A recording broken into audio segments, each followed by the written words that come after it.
이게 약간 고정 멘트처럼 되어가고 있는 씁쓸한 현실이긴 한데 시장 코스피는 급등하고 코스닥은 힘을 못 내고 이렇게 급등하는 코스피 시장에서도 상승하는 종목보다 하락하는 종목이 더 많은 이런 시장들. 쉽지는 않은데 또 기분이 나쁘지는 않고 그런데 또 약간은 찝찝한데 즐기기는 즐겨야겠고 좀 복합적인 감정이 드는 요즘 시장입니다. 오늘 시장 대표님께서는 좀 어떻게 보셨는지요? 제 차례 아닙니다. 그래서 먼저 좀 해주세요. 지난주도 먼저 하시죠. 네, 일단 지난 토요일 날, 네. 5월 9일 토요일 날, 네. 저희 연합뉴스 경제 TV 그 세미나 두 번째 하셨어요. 네, 두 번째를 진행했는데, 네. 그때 참석해주신 여러분, 자리를 빛내주신 여러분 너무 감사합니다. 이번에도 매진이었고 인산인해였습니까? 예, 넘어가고요. 그거는요. 예, 그게 중요한 게 아니라, 네.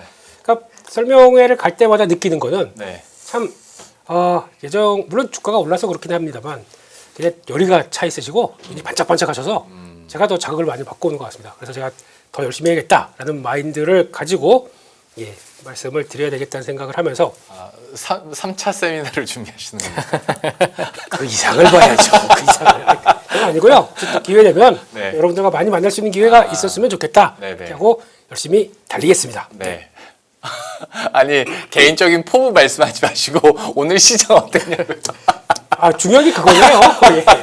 그렇습니다. 예, 그러면 이제 다시 또 넘어갔다 다시 올 줄 알았더니 안과님이 먼저 그 이야기를 해주셨어야 스스로 일부러 안 하는데 이게 격이 떨어지게 괜찮습니다. 워낙 죄송합니다. 관심이 없으시면 그렇죠. 아니 이번 주 토요일은 저도 그러니까 이런 그 세미나 행사가 있었어가지고 거의 집중하느라고 제가 대표님 세미나를 제가 못 쳤습니다. 원래 신경을 못 쓰셨네. 죄송합니다. 연합뉴스 경제TV 소속이에요. 그래도 하실 때는 좀 집중 좀 해주세요. 그렇습니다. 근데 깜짝 놀랐습니다. 열매 위원님이 보셔가지고 네. 모실 뻔했습니다. 모셔서 같이 얘기를 나눌 뻔했는데 나중에 알았어요. 그냥 청중으로 이렇게 오신 거예요? 오셨다고 그러더라고요. 그래서 아무튼 너무 감사합니다. 열심히 하겠습니다. 그래서 오늘 시장은 자꾸 포부를 말씀하세요. 오늘 시장은 네, 오늘 시장은 이제 그 올라가면 올라갈수록 고민이 많아져요. 그러게요. 네. 있으신 분들 당연히 반도체겠죠. 있으신 분들은 이거 언제 팔아야 돼? 네. 없으신 분들은 지금이라도 사야 돼? 네, 네. 고민이 상당히 많이 되는 시장으로 봐야 될 것 같은데 지금 상황들 그렇습니다. 그리고 또 주말 사이에 가장 많이 나왔던 얘기 미국 시장에서 CNBC가 도배하더라고요. 우리 마이클 버리 선생님의 한마디 99년과 유사하다. 근데 원래 이게 마이클 버리가 나온 게 아니라 중국 증권사에서 나왔던 얘기입니다. 그래서 그거와 유사하다 보니까 이제 멜트 다운을 준비해라 이런 거 이런 얘기 나오기 시작하다 보니까 뭐 시장에서도 이런저런 얘기가 많은 것 같은데 그냥 딱 하나만 보시면 될 것 같습니다. 숫자가 나온다. 쪽으로 보여야 될 거기 때문에 이렇게 올라도 왜 PR은 더 낮아지는가? 이걸 좀 고민하시게 되면은 지금 솔직히 매도 고민하지 마세요. 그냥 불안하지만 올라서 팔아야 되나 말아야 생각하지만 그냥 즐기십시오. 이상입니다. 네. 그러니까 저희들도 지속적으로 그리고 반복적으로 말씀드리는 게 지금은 쉽게 파는 그런 시장은 아닙니다. 그냥 팔았다가는 다시 사기는 정말 쉽지 않은 시장이기 때문에 또 그 얘기를 해주셨고 팀장님께서는 오늘 시장 어떻게 보셨습니까? 뭐 마찬가지 아닐까 싶습니다. 저는 뭐 그래도 4월에 좀 뜻깊은 그 세미나를 좀 했었고요. 저 사내에서 그때 이제 어렵게 앵커님을 모셨었죠. 그때 그 증권사로는 최초로 5개 운용사를 이렇게 모셔서 이제 가장 유망하게 생각하는 ETF 하나씩 좀 발표하는 시간을 이렇게 저희가 이제 만들어 드렸었는데 저는 좀 잘 보이고 싶어서 팀장님 폰까지 했었습니다. 무대 위에서. 팀장님 인기가 너무 높아가지고 뭐 그거보다는 어쨌든 그때 그 발표하셨던 ETF가 그 AI 반도체 탑2 플러스잖아요. 서울. 제가 대기하면서 우리가 4월 9일에 세미나를 했었거든요. 오늘 종가 기준으로 그 ETF 샀으면 수익률이 얼마인가 한번 제가 봤거든요. 혹시 해보셨어요? 한 달 지났으면 최근 한 달 수익률이 한 50% 됐으니까 67.21%네요. 그래서 게임이 이걸로 끝나는 것 같습니다. 그러니까 반도체로 시작해서 반도체로 끝나는 시장인 것 같고 저희께 유독 더 많이 오르긴 했죠. 그거는 제가 상대 비교는 안 해봤으나 뭐 네, 잘 하고 계시니까 그거는 네, 어쨌든 그러니까 이 약 한 달 동안의 수익률이 67%가 낮다라는 것은 그러게요. ETF가. 시장은 네. 아까 우리 서두에 코스닥이 하락했다라는 말씀을 하셨잖아요. 그러면 우리가 시장을 보면 이게 도대체 강세장인지 그러니까요. 코스닥 보면 약세장인지 이럴 수 네. 있는데 이게 약한 걸 자꾸 보면 안 되고 어디가 강한지를 봐야 되고 그 중에서도 어디가 주도하는지를 보면 거기가 싱싱하게 아직은 살아 있잖아요 지금. 네. 네. 그 나중에 아마 우리 그 소울의 ETF 한번 관심 있으신 분들은 차트를 한번 보시면 그 뒤로 5일선을 한 번도 깬 적이 없습니다. 네. 5일선을 깨지 않고 이렇게 도도한 상승을 했다라는 것은 그만큼 그 섹터 에너지가 살아있다라는 거고 그 주도주가 강하다라는 거죠. 그래서 지금은 뭐 반도체로 시작해서 반도체 물론 다른 또 일부 증권이라든지 요즘은 로봇 우주도 있지만 뭐 그들보다는 확실히 반도체가 이끄는 힘은 여전히 강한 것 같고 오늘도 뭐 하드 캐리했다 이렇게 말씀드릴 수 있을 것 같습니다. 네, 요즘 뭐 반도체로 시작해서 반도체로 끝날 수밖에 없는 오늘 시장 평가들이었고 그 외에도 그런데 이제 상승과 하락 업종들도 저희가 체크하면서 다양한 종목군들에 대한 좀 전략 점검도 해야 되니까요. 대표님께서 상승 하락 종목 한번 정리해 주시면서 포인트들을 짚어 주시겠어요? 네, 일단 오늘 시장에서 올라갔던 쪽들은 그래도 그러니까 섹터로 보게 되면은 하락이 훨씬 많죠. 그래서 마음 아프지만 그래도 워낙 시총 상위 쪽에 강력한 모멘텀들이 나오다 보니까 그 강하다는 쪽인 것 같고 그리고 또 섹터로 보게 되면 미국과 비슷하지만 또 달라요. 네, 우리는 우리만의 길을 가는 섹터도 있습니다. 그런 것도 한번 체크를 하셔야 될 것 같고요. 일단 뭐 반도체 뭐 당연히 그런 모습들이고 연결돼서 기판 쪽들은 오늘 고점에서 쭉 밀리긴 했는데 오늘 대덕전자가 공시를 하나 했습니다. 2천억이 넘게 철비 투자를 한다라는 쪽들인데 이거 큰 호재입니다. 근데 이제 단기간으로는 자금을 어떻게 만들겠다는 얘기를 아직 안 했어요. 근데 아마 외부 차입이나 좀 그 관련된 내용들이 있기 때문에 그것까지 생각하게 되면은 그거 관련돼서 한번 확인하고 그 다음에 지금 투자를 하게 되면 벌써 앞으로 1, 2년 뒤인데 네. 그것까지도 보면서 지금 문을 더 열어놓는다. 과연 뭘 보고 있을까요? 이 회사 같은 경우는 그만큼 쇼티지가 심하다는 걸 반증하겠죠. 그럴 것 같고요. 광통신, 이 크레이지 통신 일단 저는 없습니다. 자, 정리했더니 자네 나갔는가? 그러면서 이제 쭉쭉 올라가네요. 네. 보유하신 분들 축하드립니다. 네, 저는 이제 시총이 좀 제가 오늘 미국에 직접 이제 빅테크 기업 데이터 센터 쪽으로 납품한다는 얘기가 나오다 보니까 한 번 더 달리네요. 네. 그래서 그렇긴 하는데 재무구조 좀 개선해야 되고 이제 몇 가지가 좀 있기 때문에 그런 거 좀 봐야겠다라고 봐야 될 것 같고 자동차, 자동차가 아니라 로봇이죠. 로봇으로. 이렇게 연결해서 봐야 되겠죠. 자동차 때 유가가 올라가니까 뭐 피해다.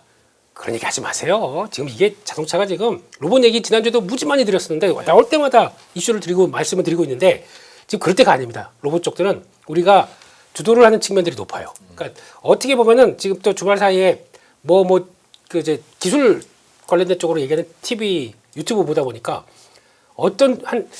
거기서는 그렇게 얘기하더라고요. 70%는 네. 70% 정도는 옵티머스보다 낫다라고 얘기를 하답니다. 그게 왜 그러냐면은 작업에 투입됐었을 때 생산성 때문에 그렇습니다. 뭐가 70%는 아틀라스요. 아틀라스가 주어를 빼고 얘기했네요. 죄송합니다. 네, 그렇게 얘기할 정도면은 물론 그쪽에 메카닉 그 엔지니어가 얘기하던 내용들이다 보니까 그렇습니다. 그래서 그럴 수도 있구나라고 생각하고 광통신과 통신장비 같이 가는데 뭐 조금 아직 뭐 고점에서 좀 매물 좀 나오는 것 같고요. 우주항공 강했고 우주항공도 봐야 될 것 같습니다. 지금 분위기 쪽에서는 여전히 한 축이라고 봐야 될 것 같고 그리고 또 조선주도 오늘 조금 턴했는데 끝까지 강하지 못했습니다. 그렇다고 하더라도 이제 뭐 나와라. 그럼 이제 준비를 하는 과정인 것 같고 백화점 쪽도 계속 롯데쇼핑이 실적 잘 나오다 보니까 와 깜짝 놀랐어요. 롯데쇼핑 실적. 근데 거기서 뭐가 제일 좋았느냐? 백화점이 제일 좋았습니다. 그렇다는 얘기는 지금 의미 있는 턴어라운드가 나온 것 같다고 봐야 될 것 같고 양자 쪽도 강했는데 하락 쪽 보면 마음이 아파요. 그래서 2차전지 솔림이죠. 이쪽 반도체 강하다 보니까 나오는 솔림으로 봐야 될 것 같고 솔림의 반대니까 디솔림 이런 걸로 봐야 될 것 같고 바이오 쪽 약하고 신재생 유가 올라가는데 왜 이렇게 약해요? 그런 쪽인 것 같고 건설기계 차익 매물인 것 같은데 요거는 좀 봐야 될 것 같습니다. 그냥 흔들릴 것 같지는 않기 때문에 네. 자리 한번 보셔야 될 것 같고 전력설비는 그렇게 오르다 보니까 살짝 무거워진다. 그런 쪽으로 바라보고 있습니다. 전력 설비는 그래도 낙폭을 많이 줄이더라고요. 이건 뭘 어떻게 못하겠어요 이제는요. 저 위에 올라와 있어서 아마 기간 조정 성격을 가져갈 것 같아요. 그렇다고 해서 뭐 빠질 만한 모멘텀도 없고 그러게요. 고점에서 묵직하게 움직이는데 그런 다음에 다음 갈 길을 가겠죠. 네. 알겠습니다. 상승 하락 업종 이렇게 정리를 해주셨는데 팀장님께서 보셨을 때 이 업종 중에서 좀 첨언하거나 좀 특이했다 싶은 업종들 눈에 띄더라 이런 업종도 있었을까요?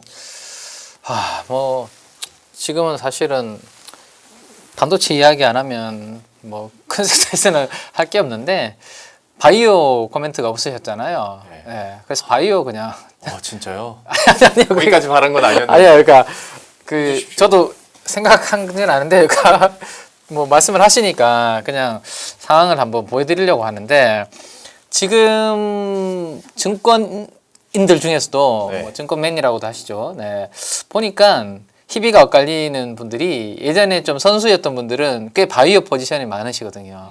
예, 그러니까 바이오로 자산을 이렇게 불리신 분들이 전업 투자하시는 분들도 많으시고 우리 증권회사 직원들 중에서도 이렇게 뭐 그러니까 본인이 좋아하시는 바이오에 빠져 있는 분들은 꽤 많은 이제 바이오 주들을 가지고 계시는 분들이 많은데 지금 장에서 완전히 지금 안타깝게도 지금 소외되어 있는 그렇죠. 그런 상황이거든요.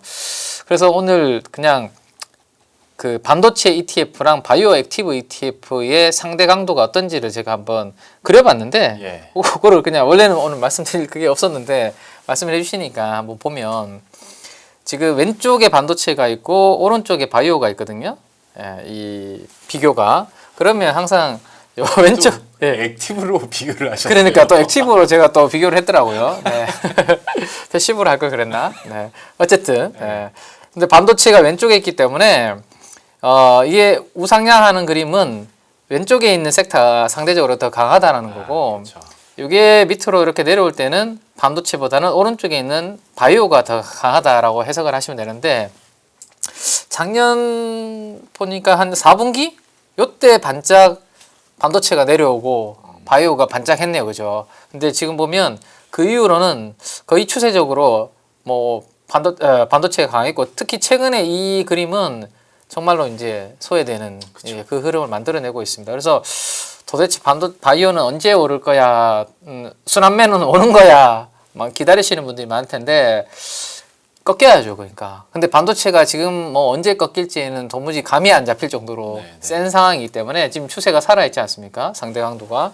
적어도 이 추세를 깨고 내려오는 정도의 뭔가 변곡점이 나와야 되는데 오늘까지 요거 업데이트한 거거든요. 오늘 종가의 수익률까지 업데이트한 건데 아직도 싱싱하게 바이오 대비해서의 반도체 상대 강도가 살아있는 상황이라서 바이오 가지고 계신 분들 그러면 반도체를 좀 줄이고 다른 쪽으로 약간 순환매 교체를 좀 해볼까라고 하시는 분들한테는 조금 굳이 아직은 그런 타이밍보다는 최대한 요거를 더 끌고 이익을 극대화를 하고 나중에 이거로 좀 고점에서 어느 정도 각도가 무뎌지는 걸 보면서 근데 제가 봤을 때는 약간의 비중 조절을 하셔도 되고 지금은 너무 뭐 물론 강하게 살아있기 때문에 언제든지 뭐 고점에서 단기 조정은 나올 수 있습니다. 그죠?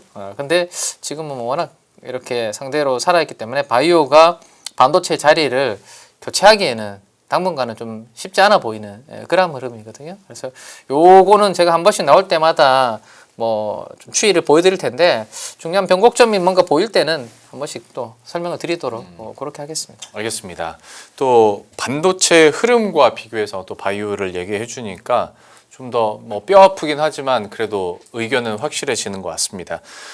상승과 하락 업종 이렇게 봤고 잠깐 그 외국계 리포트도 잠깐 정리는 해보겠습니다. 앞에 1, 2부에서 많이 숫자를 회자하긴 했는데 일단 뭐 코스피 9,000 넘어서 베스트 시나리오로 이제 10,000 넘어가는 이제 리포트들이나 전망들도 나오고 있어서 또 외국계 형님들 리포트 내용 대표님께서 한번 정리를 해주시죠.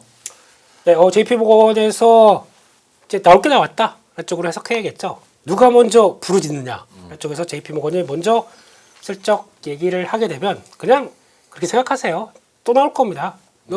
그 다음에 자, 10,000까지 불렀을 때 다음 11,000 없으니까 11,000 그리고 또 내일 가서 나올 거고 예. 아마 또 12,000 나왔습니다. 이거 나올 거기 때문에 네. 일단 지수는 너무 무게를 두지 말자라고 생각합니다. 지수는 어차피 삼성전자 하이닉스 올라가게 되면 그냥 따라 올라가요. 네. 근데 그만큼 따라 올라가는 거에 괴리는 커질 텐데 섹터에 쏠리면 커질 텐데 그거를 얼마큼 잘 내가 커버할 수 있고 얼마큼 잘 따라갈 수 있느냐가 제일 중요한 것 같기 때문에 그걸 먼저 보셔야 될 것 같고요.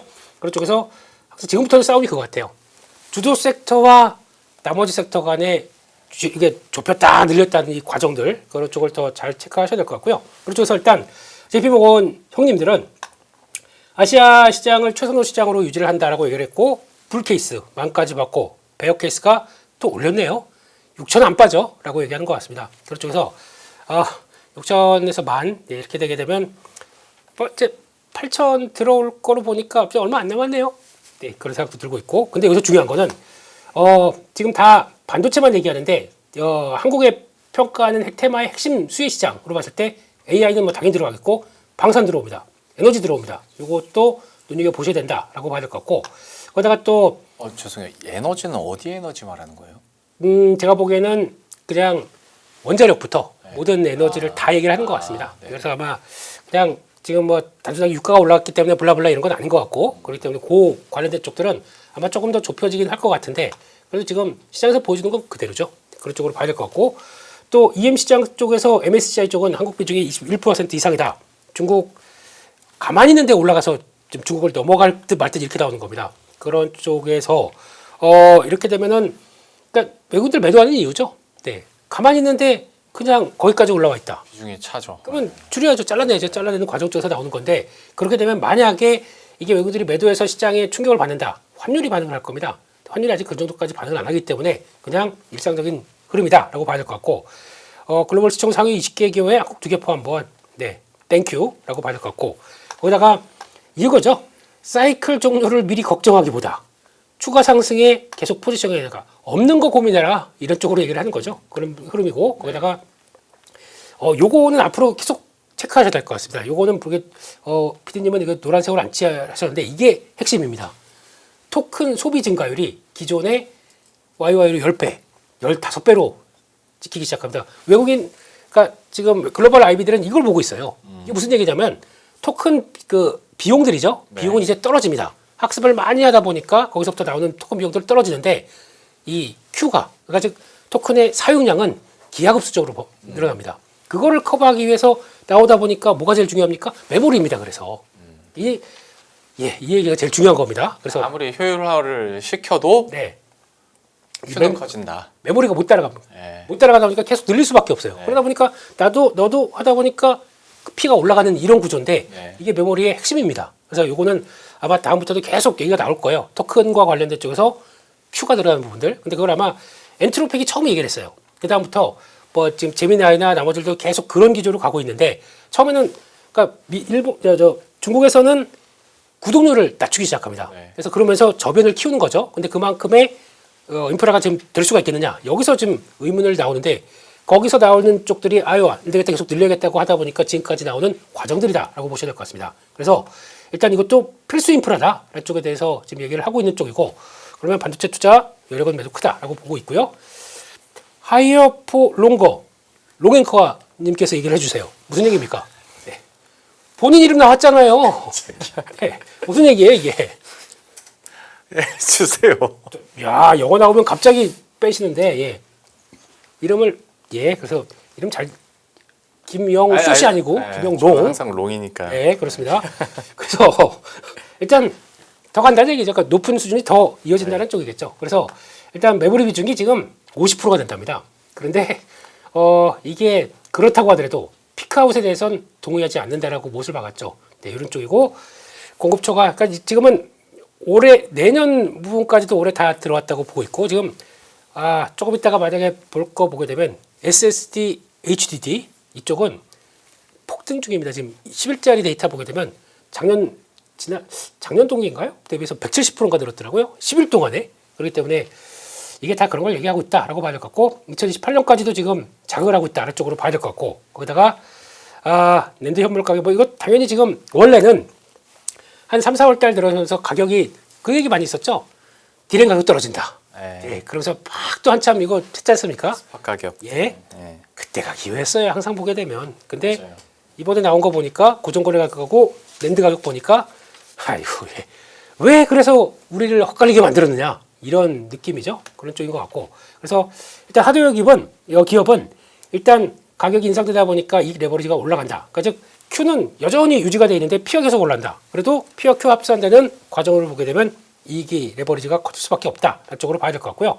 그래서 또 이런 것도 얘기하네요. 강한 초과 수익을 기록했는데 한국 증시의 상승이 특정 반도체 종목의 쏠림만은 아니다라고 하게 되면 이들은 아마 순환매도 조금 염두를 하는 모습들이 아닌가 생각됩니다. 그런 쪽에서 산업재 중심의 실적 상향도 확대가 된다. 그래서 산업재 나왔습니다. 오늘 롯데케미칼이 실적 발표했는데 깜짝 놀랐어요.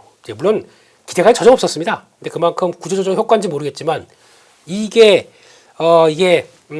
연속성이 이제 중요하다고 보고 있는데 이런 쪽으로 더 턴한다. 이게 어떤 의미였냐면 예전에 대우건설 아시죠? 네. 빅베스 비슷하게 계속 안 좋다 한 번에 탁 돌리는 모습들 네. 나왔을 때 산업재나 사이클 쪽에 있는 종목들은 그것들 눈여겨 보셔야겠죠. 그래서 강하게 턴했다라는 쪽들도 봐야 될 것 같고 내수도 자산 효과, 임금 증가가 뭐냐면은 보너스. 예. 보너스가 카카오도 달래요. 네. 그러죠.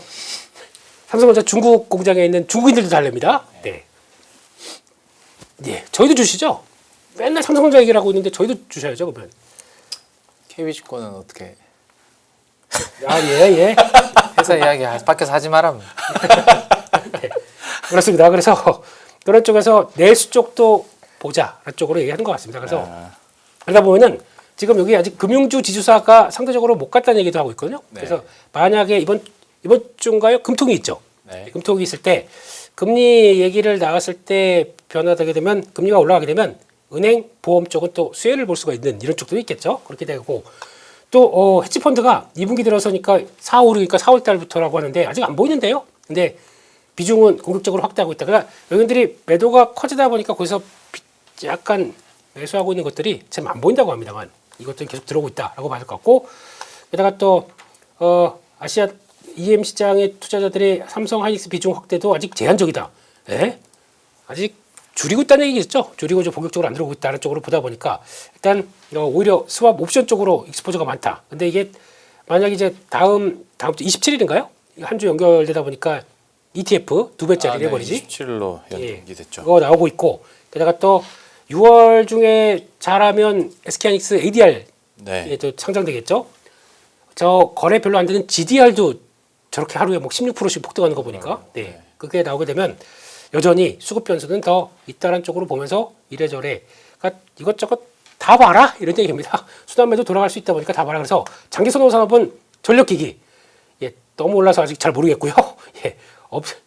없는 분이 걱정인 거죠. 지금 이제 방사는 이제 잡아야 될 것 같아요. 로봇, 원전, 우주 조선 여기까지 우주도 체크를 하네요. 한국에 대해서 그런 것 같고 글로벌 안보 관련된 쪽에서는 글로벌 안보니까 방산과 연결되겠죠. 에너지, AI 인프라 이쪽은 구체적 수혜다라는 쪽으로 얘기를 하는 것 같습니다. 참 대표님께서 정리를 잘 해주셨는데 아까 그 하이어 폴런거 나왔을 때 제가 웃었던 이유는 작년 초에 제 기억으로 이경민 부장님이랑 하이어 폴런거 얘기하면서 그러니까 지금 나왔던 저 리포트 내용이랑 크게 다르지 않은 거의 똑같은 내용들인데 1년 반이 지났음에도 여전히 같은 모멘텀으로 계속 상승을 한다라는 것. 참 나쁘게 말하면 쉽게 리포트 쓴다라는 생각도 하는데 이런 시장이 계속 지속되니까 이런 대세에 우리가 올라탈 수밖에 없는 그런 상황인 것 같고요. 반도체에 대한 이야기들은 많이 했고 막판에 로봇이나 우주 얘기 나왔으니 그것 좀 여쭤볼게요. 지금 우리나라 시장에서도 외국 기업의 IPO를 기대감으로 국내 증시에서 매수세가 몰리는 산업군이 결국에는 로봇이랑 우주 쪽인데 우주야 당연히 스페이스X고 로봇 같은 경우에는 또 보스턴 다이나믹스니까 그래서 이제 로봇주에 대해서도 계속 이제 모멘텀이 커지고 있고 우리 국내 자동차 업체들을 중심으로 이렇게 가고 있는 상황인데 그거 한번 정리를 팀장님께서 해주시죠. 어떤 보스턴 다이나믹스 상장을 앞두고 이제 국내외적인 증시에 대한 기대감들 그리고 여기에 따른 투자 전략들 좀 어떻게 세울 수 있겠습니까? 네, 일단 뭐 로봇은 어쨌든 근데 모든 섹터들을 볼 때 좀 시장에 큰 힘을 작동하는 주도 섹터가 되려면 네. 덩치 큰 형님이 일단 좀 있어야 되거든요. 네. 시총 아주 작은 종목들이 군을 이루어서 움직이는 것은 테마는 될 수 있으나 전체 시장을 움직이기는 쉽지 않거든요. 지수라든지. 네. 그러니까 뭐 예를 들어서 바이오도 우리가 알테오젠이라는 큰 형님이 있으면서 바람이 안 불었었고, 뭐 반도체는 당연히 지금 삼성과 하이닉스가 반도체 소보장까지 같이 끌고 가고 있고, 로봇도 이제 레인보우 로보틱스나 로보티즈나 이런 시총이 이제 몇 조 넘어가는 기업들도 있으나 사실 현대차 그룹이 있기 때문에 그렇죠. 네. 로봇에 대한 관심이 더 뜨겁다라고 생각되거든요. 왜냐하면 우리가 삼성전자, SK 하이닉스로 지금 수익이 좀 나신 분들을 보면 좀 투자 경력이 오래됐는데 옛날부터 그냥 나는 안 망할 기업 산다라고 하시는 분들 있잖아요. 우리나라의 그냥 큰 회사, 네. 삼성전자, SK 하이닉스, 뭐 현대차 누구나 아는 우량주 네. 그런 것들 그냥 열심히 사모으시거나 그냥 가만히 들고 계셨던 분들 사실은 큰 고민 없이 그렇죠. 지금 그리고 연세가 좀 높으신 분들 있으신 분들이 꽤 최근에 그런 짭짤한 수익을 많이 거뒀다는 이야기를 주위에서 많이 들었는데 사실 로봇이 뭐 레인보우 로보틱스도 그렇고 로보티즈도 그렇고 시가총액이 지금 많이 성장을 했잖아요. 근데 그냥 손이 불쑥 나가기는 이게 펀더멘탈이라는 부분이 뒷받침이 아직은 안 되다 보니까 네. 그러니까 기대감이 더 큰 거죠. 네. 앞에 이제 우리 보스턴 다이내믹스의 그 뭐죠? 로봇 이름 아틀라스. 네. 말씀을 해주셨는데 지난번에 영상 공개를 한번 했고 이번에 영상 공개 또 하면서 그 영상을 공개하는 이유는 제가 봤을 때는 보스턴 다이내믹스 상장을 앞두고 어쨌든 우리 이런 거 잘하고 있어라는 좀 띄우면서 몸값도 약간 영향을 주려고 하는 거 아닐까라는 게 제 개인적인 생각이거든요.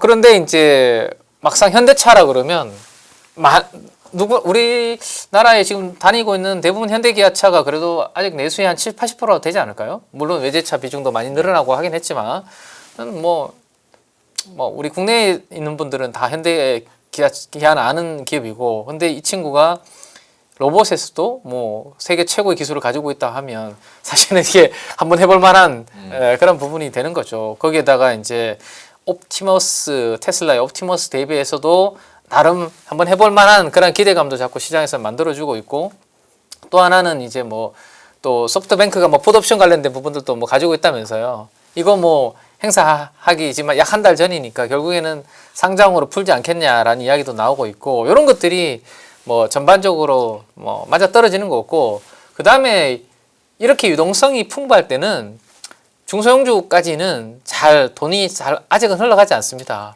왜냐하면 덩치 큰 주식들을 그냥 하면 되거든요. 네. 그래서 옛날하고 우리가 지금 다른 경험들을 하고 있는 게 저도 23년째 지금 여의도에 있지만 이렇게 대형주가 하루에 10몇 % 시가총액 상위 종목들이 움직이는 장이 그렇게 20년 동안 제가 많이 보지는 못했거든요. 네. 근데 그만큼 지금 유동성이 풍부하다라는 거죠.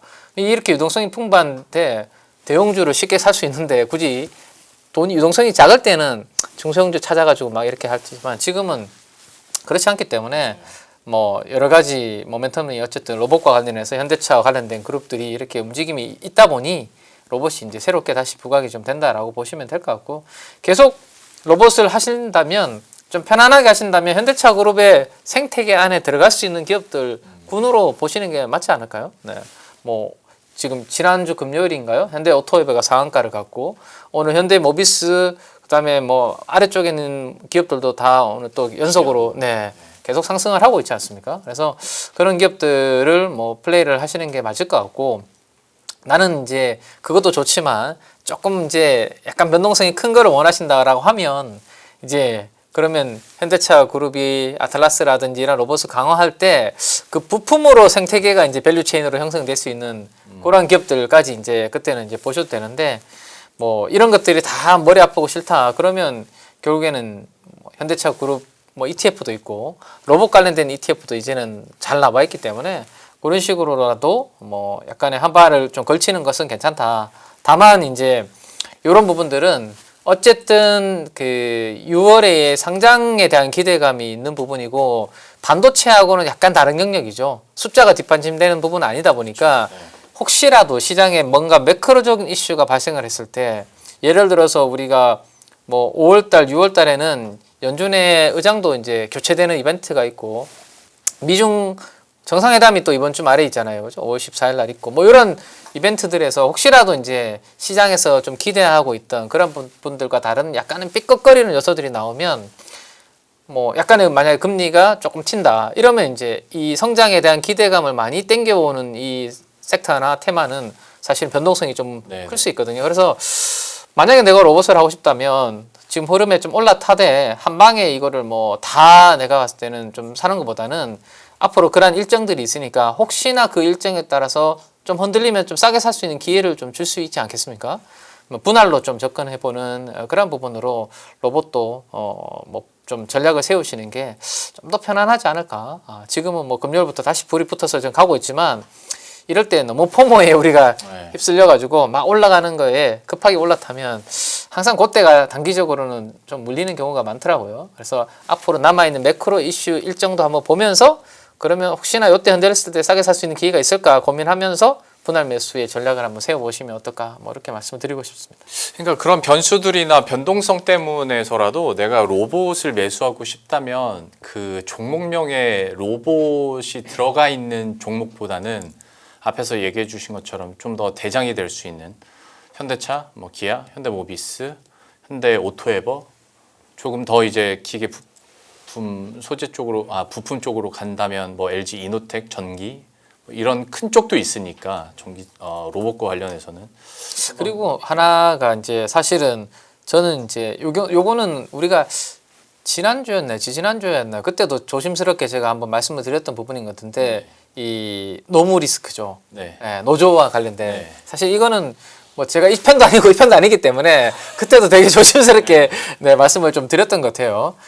그냥 우리는 어쨌든 주식 시장에 있는 투자자 관점에서 보는 흐름으로 저는 말씀을 그때도 드렸던 것 같은데 점점 앞으로 심해지면 심해졌지 이게 약해지지는 않을 것 같습니다. 예. 지난번에 휴머노이드 로봇을 한번 강하게 움직였던 게 노란 봉투법과 관련된 통과부터 그때 강하게 움직였다면 이번에 이 삼성그룹의 주요 계열사들의 지금 파업 소식은 기업을 경영하는 분들 입장에서는 모든 공정에 이 휴머노이드 로봇을 도입하기 위해서 저는 속도를 땡기면 땡겼지 늦추지는 않을 것 같거든요. 그런 얘기도 있긴 하더라고요. 이렇게 좀 중단된 이 시기에 많이들 이렇게 전환을 하려고 하고. 네네. 그래서 앞으로 이런 부분들에 따라서의 아까 왜 뭐 중국에서도 달라 그러고 뭐 약간 그런 말씀을 우리 대표님께서 하셨잖아요. 이게 한번 터지기 시작하면 제가 봤을 때는 줄줄이 아마 이런 이슈들이 나올 가능성이 높을 것 같거든요. 그러면 우리는 투자자 관점에서 생각했을 때 결국에는 내가 이거 신경 쓰기 머리 아프면 좀 어쨌든 생산 자동화 그죠? 로봇 도입 이런 부분들에 더욱더 해야 되는 부분이 결국에는 그걸 하기 위해서는 AI에 대한 컴퓨팅 파워에 대한 투자는 더 할 수밖에 없는 거죠. 그냥 뭐 깡통을 세워놓을 수는 없는 거잖아요. 결국엔 머릿속에 AI를 집어넣어야지 이게 결국에는 뭐 여러 가지 현장에서 가정에서나 작동을 할 수 있는 거니까 그래서 그런 부분들에 대한 가는 방향은 좀 중기적으로 맞지 않나라고 생각이 됩니다. 로봇에 대한 전반적인 흐름 얘기를 해주셨는데 대표님께도 역시 여쭤보겠습니다. 또 다른 뉴스도 있었죠. 현대차 그룹의 로봇이 육군 어떤 정찰 부대에 투입이 된다. 그 계약 소식들도 얼마 전에 있기도 했었는데 이거 관련해서는 그러면 전략적인 어떤 아이디어 가지고 계십니까? 지난주에 로봇 그렇게 하고 또 갖고 왔냐라고 하실지 모르겠지만 아직까지 저희가 로봇에 대해서 그렇게 와닿지가 않아요. 자꾸 매크로 보면서 뭐 로봇 쪽을 보면서 이렇게 하면은 늦습니다. 나중에 가게 되면 여기서 풍 많이 나올 수 있습니다. 그래서 꼭 주의하시고 보셔야 될 것 같고 일단 그러니까 이 피지컬 AI라는 것에 대한 개념을 꼭 체크하셔야 돼요. 그러니까 AI가 투입이 돼서 지금까지는 뭐 AI가 뭐 소프트웨어로 돌아다니는지 뭐 어디 전기로 돌아다니는지 뭐 서버로 돌아다니는지 모르지 않습니까? 근데 그게 결과물이 나오는 게 피지컬로 나오는 가장 핵심적인 게 로봇이에요. 그렇게 생각하시면 됩니다. 그러면 AI 가지고 결과물 나오는 거 보여주는 게 뭐냐? 이거거든요. 그 중에 하나가 이제 오늘 나왔던 뉴스 중에 이거 한번 보시게 되면 현대차 그룹에서 군 최전방에 정찰 쪽에 투입한다고 합니다. 원래는 정찰뿐만 아니라 여기 잘 보시게 되면은 스팟 들어가고 있고요. 거기다가 모빌리티 모베드, 웨어러블 엑스블 이렇게 얘기했는데 그러니까 군인이 입습니다. 그래서 좀 파워업 되는 거죠. 예, 그래서 다 이렇게 머슬맨으로 바뀌는 거고 거기서 또 모빌리티까지 들어가고 그러니까 일단 그러면은 병사 한 명당 2명 이상 경계 담당하면서 뭐 같이 그러니까 약간 그거랑 똑같은 겁니다. 이제 전투기가 있으면은 뒤에 드론 데려가는 거랑 똑같은 거예요. 그런 개념으로 바뀌는 거죠. 네. 이렇게 되기 시작하게 되면 이게 상대적으로 그러면 군대에서도 이걸 바라보는 게 일단 상비 병력이 줍니다. 그러면 어떻게 되겠습니까? 당연히 이걸 통해서 효율성을 높여야죠. 네. 제일 중요한 효율이 나오기 시작해요. 그거를 로봇이 대체하고 있다라는 쪽으로 보게 되면 이거 그냥 에휴 그것도 실적 안 나오니까 올라갔다가 내려갔다 이렇게 될지 아닙니다. 이게 많이 우리를 바꾸는 내용들이에요. 그렇게 되면은 어떻게 대응해야 될지 그 핵심이 뭔지를 보시면서 대응하셔야 되거든요. 그러면은 현대차가 그런 쪽까지 해서 이제 방산까지 들어갑니다. 이 얘기는 AI가 이번에 팔란티어나 들어가서 소프트웨어와 함께 AI가 활용되는 측면들을 많이 봤지 않습니까? 근데 이거는 지금 피지컬 AI가 들어가서 방산 쪽을 바꾸고 있다는 얘기예요. 이게 얼마나 대단한 일인지 저 혼자 흥분하고 있네요? 모르겠습니다. 예. 그런데 여기서 만약에 이번에 휴머노이드 아틀라스까지 투입됐다 그러면은 전 세계에서 난리 났을 겁니다. 왜냐면은 이러면은 진짜 저희 공상 과학 영화에서 봤던 터미네이터가 네, 그렇죠. 현장에 투입되는 겁니다. 총 들고 있는 거죠. 총 들고 있고 가고. 네. 근데 지금까지는 아마 만약에 하게 되면 여기 스팟이 있죠. 여기 뒤에 무슨 뭐 이제 중국에서 먼저 개발했었어요. 그렇게 나오는데 중국 쪽은 아직 내구성이 많이 좀 떨어진다고 알고 있고 거기다가 제일 중요한 거는 AI가 학습을 해서 연결이 되는 과정들이 나와야겠죠. 그런 쪽으로 보게 되면 이거나 아니면 아예 막 뛰어 들어가서 이게 터집니다. 자폭 들어온 거 비슷한 쪽으로 가게 되면 네네. 이런 쪽으로 나올 수 있겠죠. 이런 쪽으로 하게 되면 이걸 얼만큼 잘 활용하고 있느냐가 군사적으로도 방사 쪽으로도 아주 큰 역할을 가져갈 수가 있어요. 되게 큰 의미다라고 봐야 될 것 같고 그러다 보니까 전력 공백을 메우는 핵심 기업, 군전력 현대화 이런 거 나오는 게 이게 아주 의미가 크다고 봐야 될 것 같습니다. 우리가 이걸 잘 넣게 되면 이거 뭐 하겠습니까? 또 수출해요. 그러면 현대차가 지금 그냥 자동차 수출하는 회사로 보이십니까? 아니에요. 그 로봇의 방산주 되는 겁니까? 그렇게 나갈 수도 있어요. 나가게 되면 그때부터는 아이고 밸류 갖다 붙여야지. 그럼 지금 60만 원대 중반 이어가지고 뭐 EPS가 어쩌고저쩌고 이거 따지고 있을 때가 아니에요. 그럼 거기서 새로운 게 붙어버립니다. 그럼 밸류를 팍 더 줘버릴 수가 있죠. 이런 과정들로 보시면서 조금 상상을 넓히셔야 됩니다. 네. 그래야 로봇 쪽들을 더 대응할 수 있고 그런 쪽으로 보셔야 될 것 같고 그래서 요즘 많이 나오는 거 이거 한번 다시 한번 보겠습니다. 액추에이터 감속기 얘기 또 많이 하시길래 일단은 액추에이터는 이 안에 모터 감속기 제어기가 다 들어간 겁니다. 그러니까 감속기가 중요하다고 하는데 여기 안에 들어간 게 액추에이터예요. 그러면은 감속기 잘하는 쪽에서 한 종목 그리고 또 액추에이터 잘하는 한 종목 이렇게 딱 구분하시게 되면 이번에 대가시가 하드웨어 쪽은 딱 좋다. 이게 원가의 90%를 차지하고 있어요. 그러다 보니까 지금 테슬라에서도 얘기하고 있는 게 옵티머스에서도 지금 가장 부족하고 앞으로 더 발전시켜야 되는 게 관절이라고 얘기합니다. 네. 관절이 뭡니까? 액추에이터 쪽과 연결되는 거죠. 그런 쪽에서 인간과 똑같이는 못한다고 하더라도 왜 못하냐면은 하부, 그러니까 즉 이게 드는 것과 이제 악력과 드는 하중을 견딜 수 있는 게 제일 중요한데 그것까지 다 겹치면서 섬세한 것까지는 아직 못 들어간다는 얘기입니다. 근데 아틀라스 같은 경우는 지금 작업장에 투입될 수 있을 정도로 지금 90kg 들어요. 그 키에 90kg 든다는 얘기는 얼마큼 중심과 이게 다 맞아진다는 얘기입니까? 그런 쪽으로 보게 되면 이거 앞으로도 그러면 이 중에서 원하시는 거 한번 보시면 돼요. 일단 한국 PIM, SBB테크는 현대차 계열입니다. 그런 것 같고 이렌시스는 또 약간 삼성 계열 쪽들 그리고 또 그거 한다고 하는 얘기들이죠. 그리고 또 그밖에 현대모비스 여기 뭐 나머지 HR 반도 쭉 나오고 있는데 거의 현대모비스가 일단 중요한 부품들은 다 한다고 보시면 돼요. 이거 금요일에 한번 말씀을 드렸었어요. 그렇기 때문에 모비스가 왜 움직이는지에 대해서 보시고 로보티즈 지난주에 한번 잼 털었습니다. 예. 오지 20자유도 이걸 갖고 있는 쪽들이 가장 경쟁력이 높다. 그런 쪽으로 보게 되면 왜 움직이는지 잘 보시고 거기서 변화를 가져가셨으면 좋겠다라고 봐야 될 것 같습니다.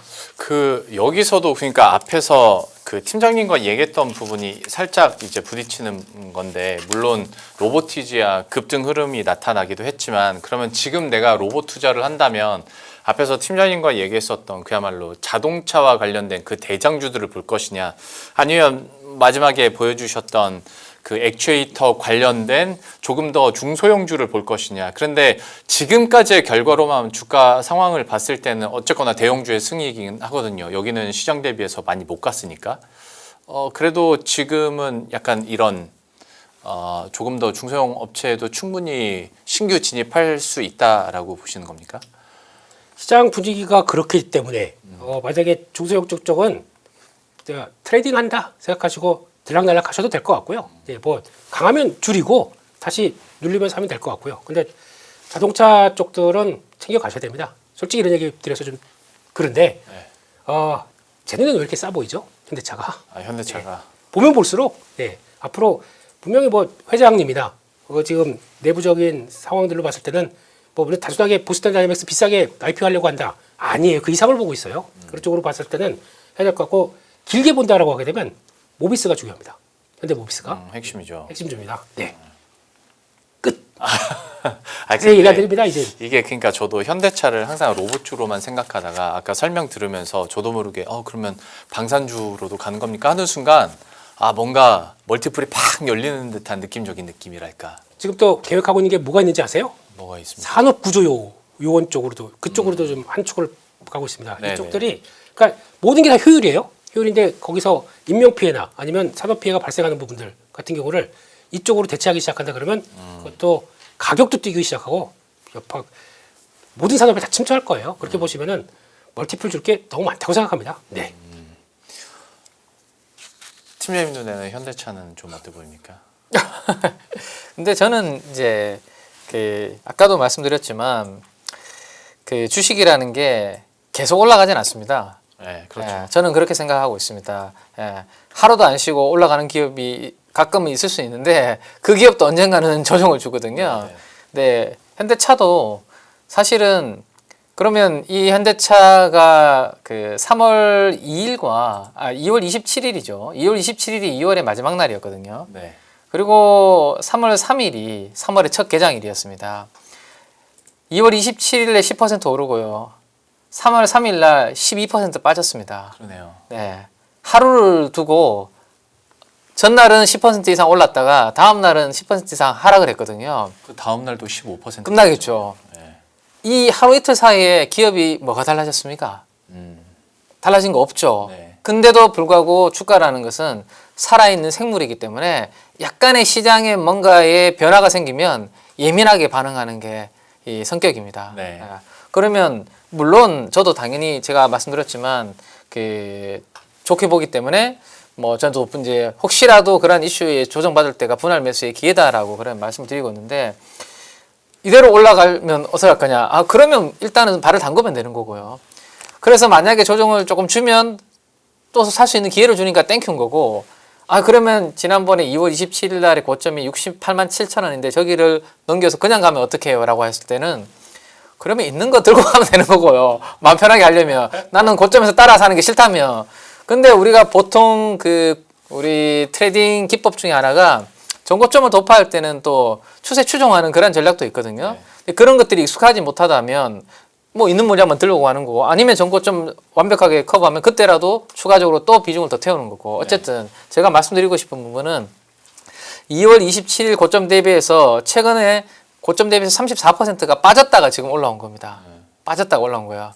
그럼 그 빠졌을 때는 이 보스턴 다이내믹스의 상장이라든지 이런 것들이 없었냐는 거죠. 네. 다 있었던 때였습니다. 근데 그 심리가 최근에 다시 살아났기 때문에 주가가 올라온 거지 약 한 달 전과 지금과 달라진 거는 별로 없다라는 말씀을 드립니다. 물론 영상 하나 더 튼 거는 있죠. 최근에 영상 하나 듣고 방금 이제 군뭐 거 이야기 했는데 그거는 주가가 올라오니까 사실은 그와 관련해서 다양한 기대감을 또 붙이기 위해서는 얼마든지 10가지, 20가지 더 붙일 수 있습니다. 그래서 어쨌든 이런 기업들을 살 때는 뭐 저는 그렇습니다.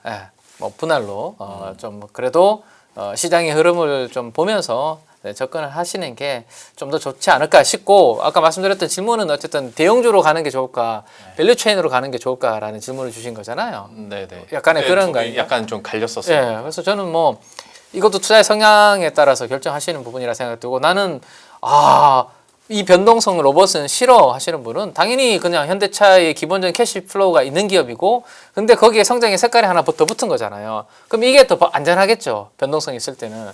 그러면 그 성향이면 그쪽 가시는 게 맞고 나는 그래도 로봇은 좀 작은 종목으로 화끈하게 베팅을 해보겠어 하시는 분들은 사실은 뭐 후자 쪽으로 그 밑에 감속기나 액추에이터나 당연히 뭐 부품단도 같이 성장하고 좋아질 거니까 그쪽으로 베팅하는 게 맞으니까 이거는 뭐 어느 쪽이 더 낫다라고 뭐 말씀드리기보다는 사실 투자 성향에 따라서 이거는 뭐 결정해야 되는 부분 아닌가 싶습니다.